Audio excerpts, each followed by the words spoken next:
Hello everyone, welcome to Bajirao IAS Academy Daily Newspaper Analysis. Today is 22nd November 2025 and here is the list of topics that we are going to discuss. And the first topic that we are going to start this session is about Centre notifies 4 new labour codes. So let's understand what are these new labour codes that Centre has notified. And this topic has been given in the Hindu newspaper and from the syllabus point of view, and this is very important for General Studies paper 3. Now you can also go through the syllabus as well. So let's understand what are these new labour codes. So first of all, let's try and understand the context of this topic. Now we all knew that Centre has recently notified all 4 labour codes, and in fact they will be officially implemented from 21st November 2025. And in fact, these 4 labour codes have replaced earlier existing 29 outdated laws. And in fact, the 4 new labour codes aimed at introducing major reforms in the areas like wages, social security, industrial relations and workplace safety. And in fact, these 4 new labour codes also enjoy a strong support from the industry bodies, and in fact they have also received mixed reactions from the trade unions and labor unions as well. This is the context, and you can also see what are these 4 labor codes. So the Code on Wages 2019 and the Code on Social Security 2020 and Industrial Relations Code of 2020 and Occupational Safety Health Working Conditions Code 2020. So these are 4 new labor codes, and these 4 new labor codes have replaced 29 existing outdated labor laws. I hope you have understood the context of this topic. So let's understand the major highlights of newly implemented labor codes. Now in fact, as I have already told you that there are 4 new labor codes. One is the Code on Wages, Code on Industrial Relations, Code on Social Security and Code on Safety Health of the Workers. And in fact, they will come into force together after a 5-year wait. However, industry bodies such as Confederation of Indian Industry and NASCA and even the Indian Staffing Federation, they have welcomed these new 4 labor codes or labor reforms. And in fact, these bodies have called the labor reforms as progressive, modern and worker-centric labor reforms. However, we have to understand few things. India is known as epicenter of global investment. We have a large demographic dividend and we have a technological pool and skilled workforce as well. So therefore, in this context, the government bringing these labor codes assumed a lot of significance. And apart from that, these codes also promises fair wages. Particularly the Code on Wages of 2019, it promises fair wages to the labor. And apart from that, it provides universal social security, gender pay parity and safer worker conditions across all industries. And in fact, in any industry, gender parity is very important. Gender pay parity is very important. That means equal remuneration for both men and women for the same work performed. So therefore, these new 4 labor codes also ensure gender pay parity. Along with that, they also ensure that there are safer working conditions as well. And apart from that, the reforms introduce gig and platform worker definitions as well, right? So we all knew what are the gig workers, who are the platform workers. So it is a flexible nature of employment. It is not a permanent employment, rather it is like a contract based, a freelance employment, right? So therefore, it has provided the definitions for both gig workers and platform workers, so thereby ensuring social coverage for nearly 50 crore unorganized sector workers. And in India, most of the workforce has been engaged in the unorganized sector. The problem with unorganized sector is that there is no proper or minimum wages, there is no safety, security is available for the organized sector workers. However, the labor codes are expected to extend all these benefits to around 50 crore unorganized sector workers. However, if you look at the women's rights, the women's rights are also expanded significantly by the new labor codes because they have introduced night shift permission, safer workplaces for women, and even gender neutral provisions to ensure a wider labor participation, including increasing the female labor force participation in the workforce.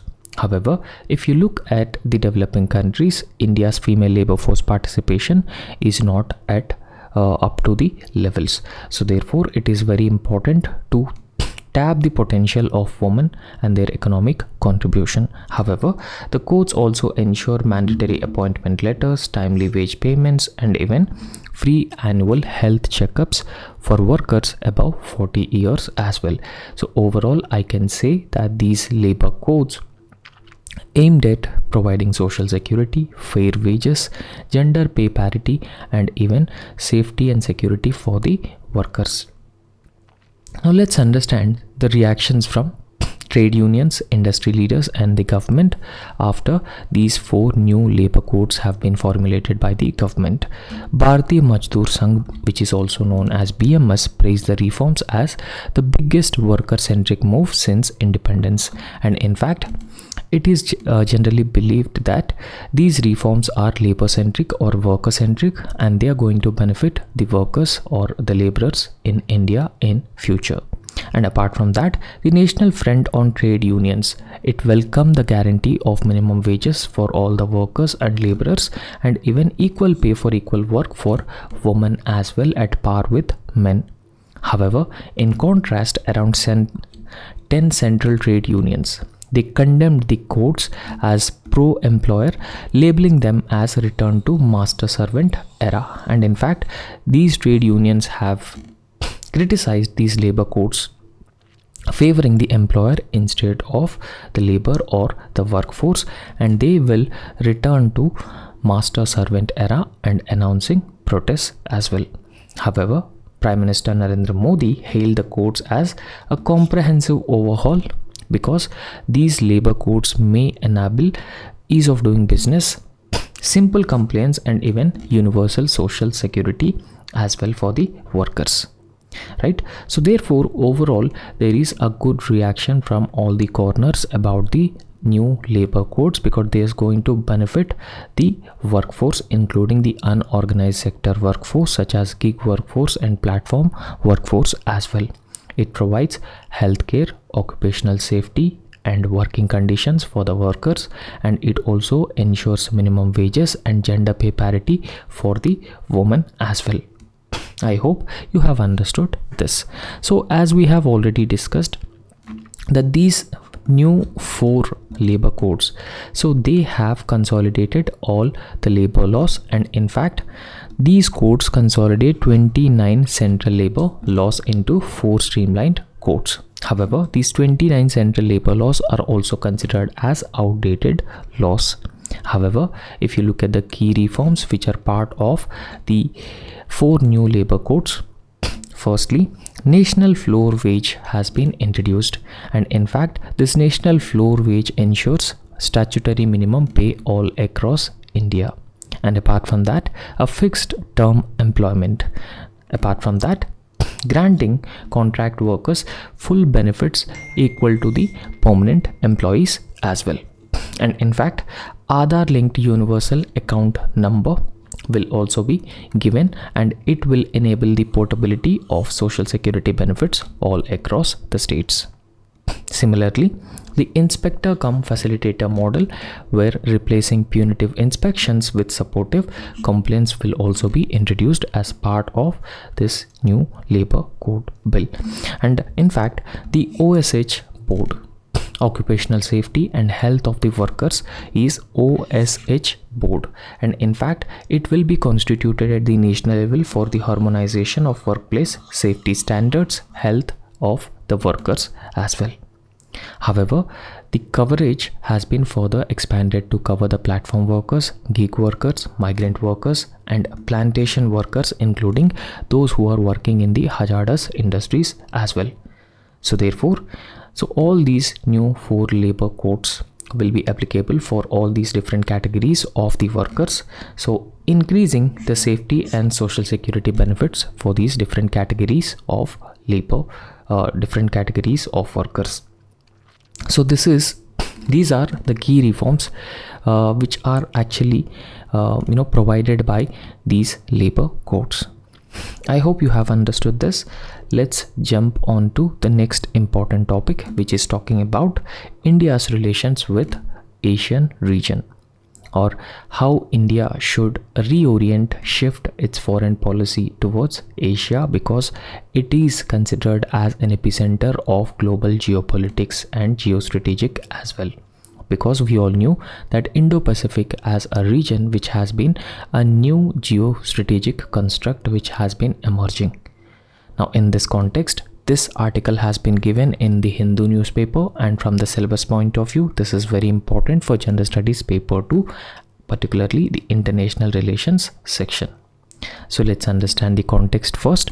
In the context, the author has emphasized that the Indian foreign policy has been undergoing a significant shift as global power moves from west towards East Asia, right? So which is also known as East.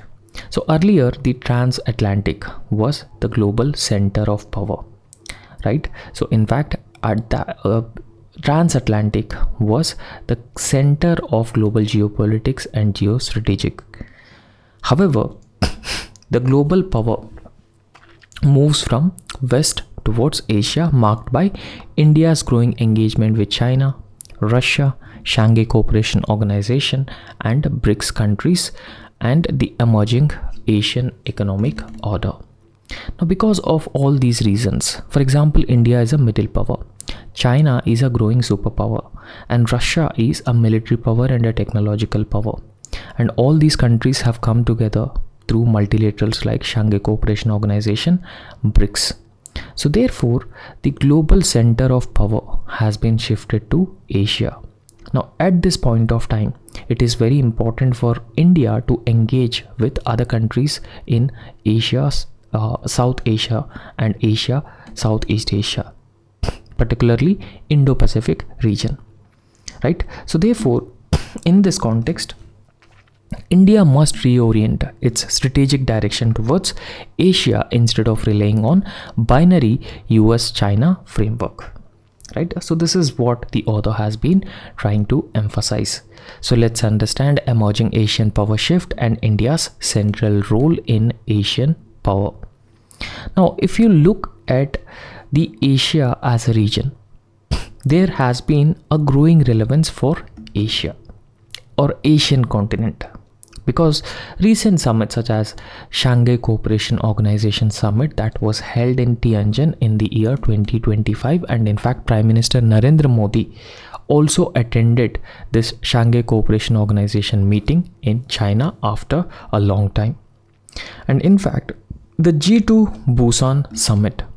So all these summits, multilateral groupings, they have been highlighting the unmistakable geopolitical shift towards Asia, right? So they have been highlighting and indicating that Asia will be a new power center, with China and India are emerging as the major poles. Now earlier it was viewed as the world was viewed as a unipolar world.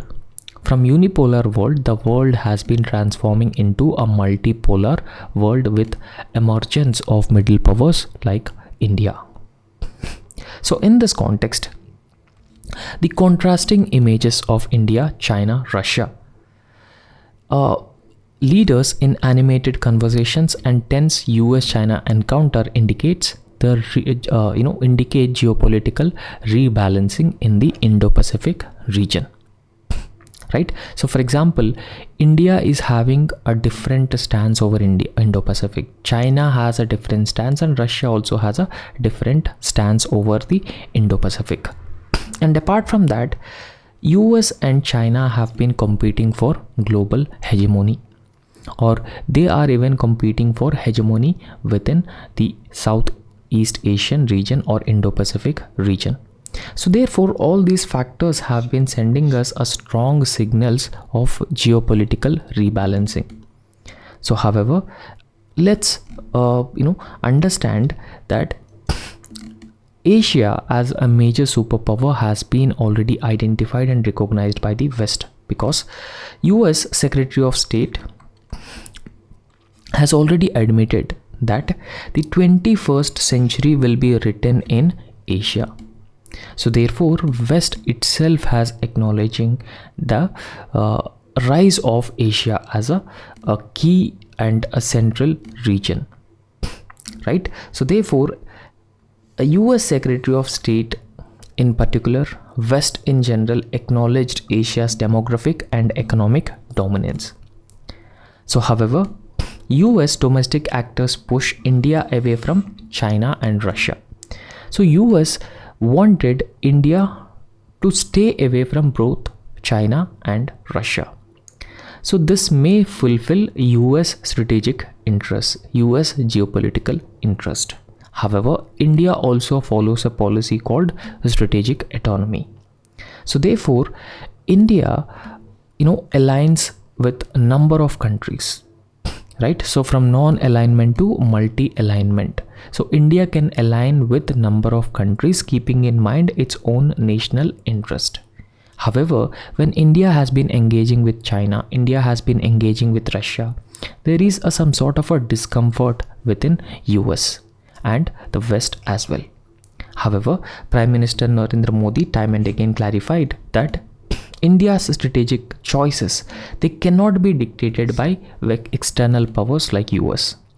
So US cannot dictate India with whom India should be a partner with, or with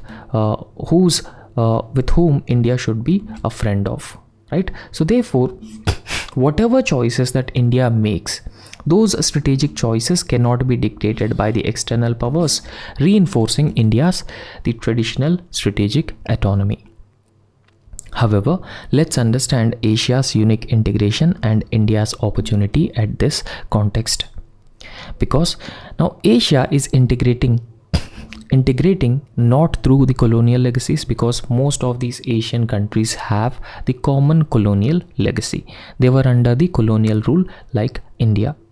However, the colonial masters have also imposed some rules as well.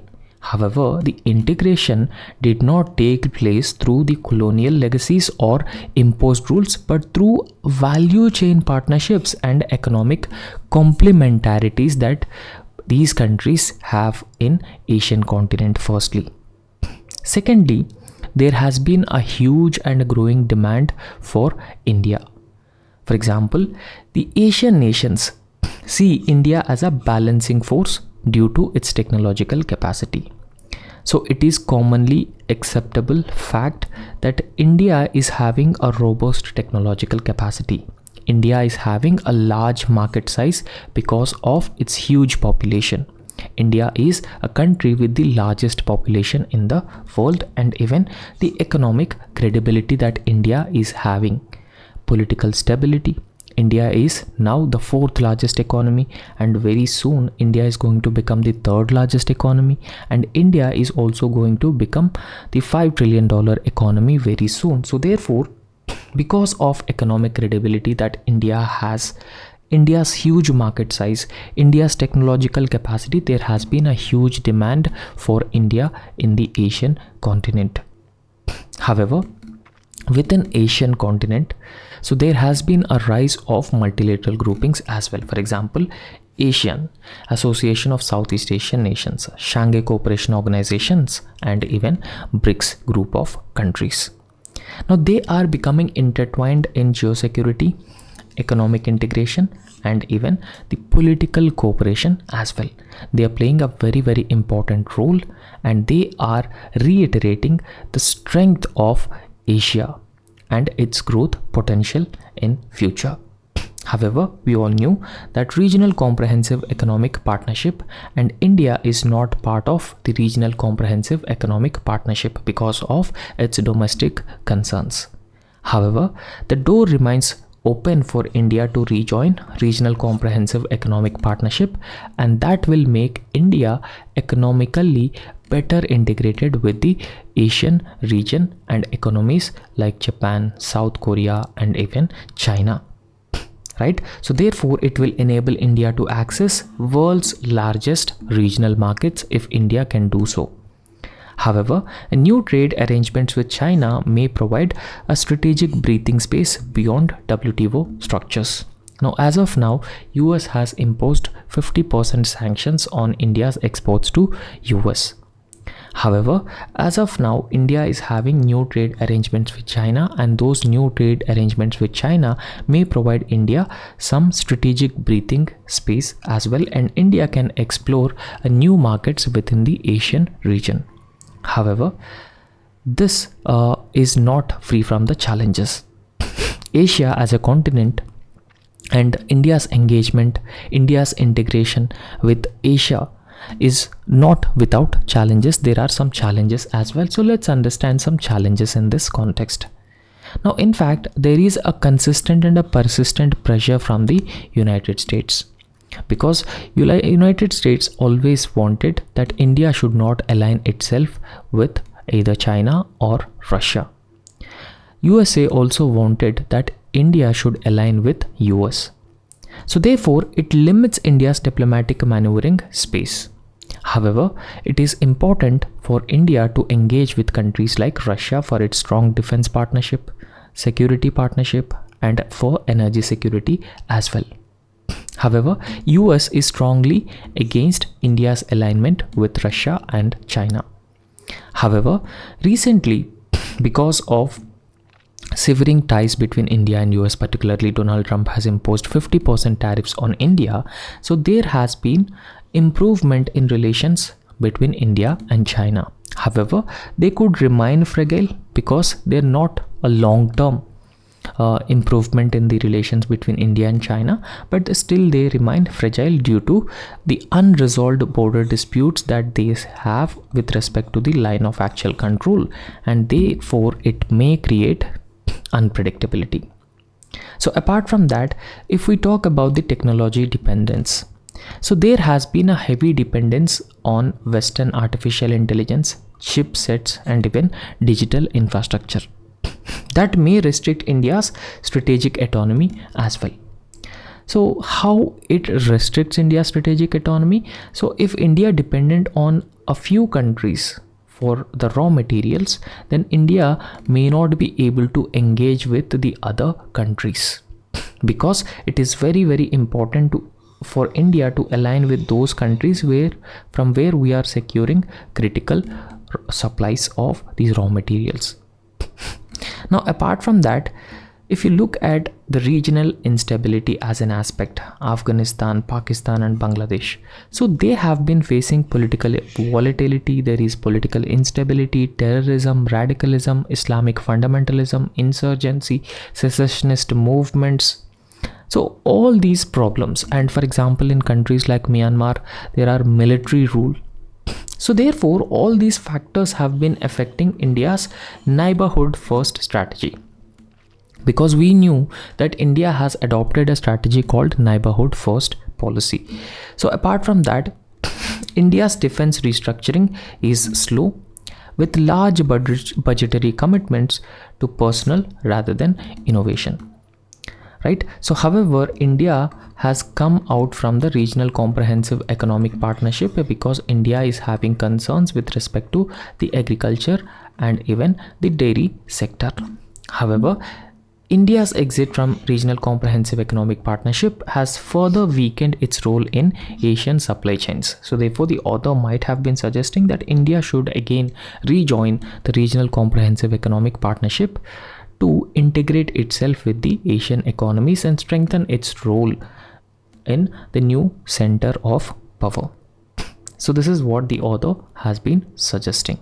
So next important topic is India's first private PSLV launch vehicle. Now PSLV is Polar Satellite Launch Vehicle, and this can be expected early 2026, and this has been given in the Indian Express newspaper, and from the syllabus point of view, this is very important for General Studies paper 3. So let's discuss what exactly it has been talking about. Now, first of all, we have to understand the context of this topic. The context is that India is preparing for its first privately built polar satellite launch. In fact, it can be expected in early 2026. So therefore, it is a key milestone for India, particularly with respect to commercialization of ISRO's launch vehicles.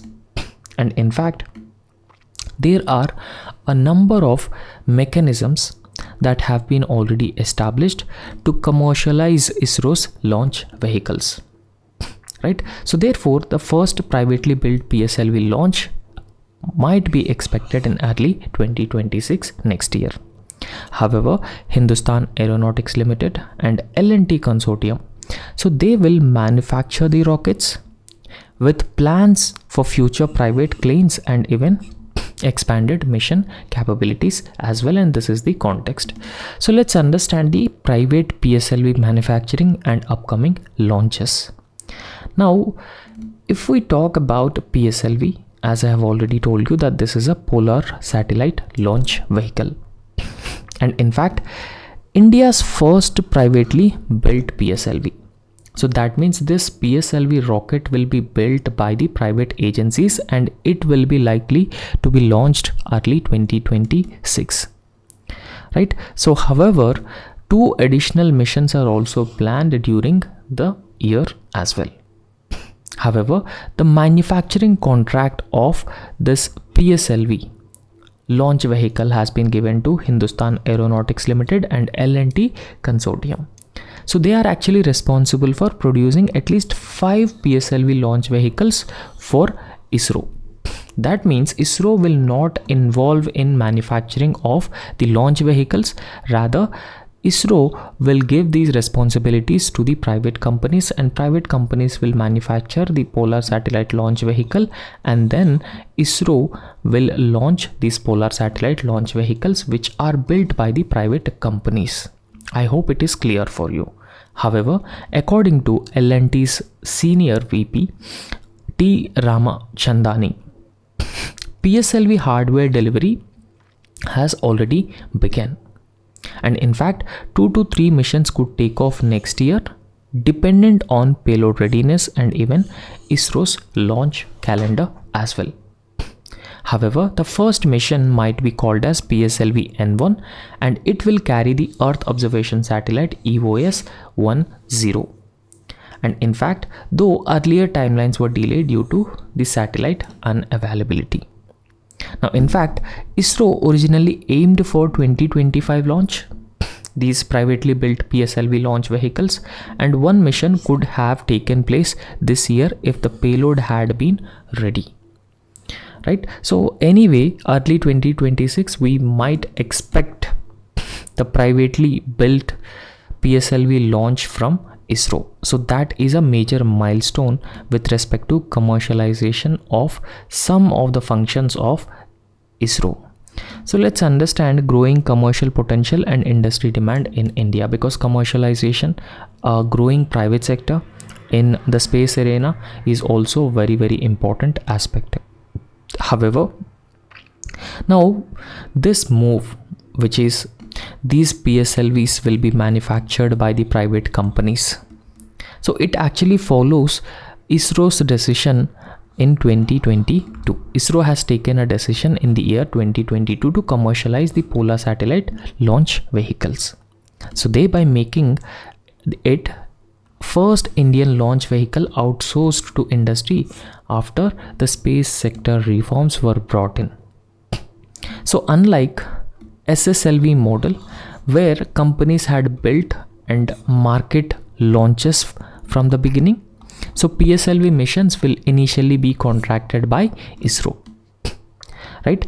So in fact, the Hindustan Aeronautics Limited and L&T Consortium, so they are expected to develop its own client base as well in the future.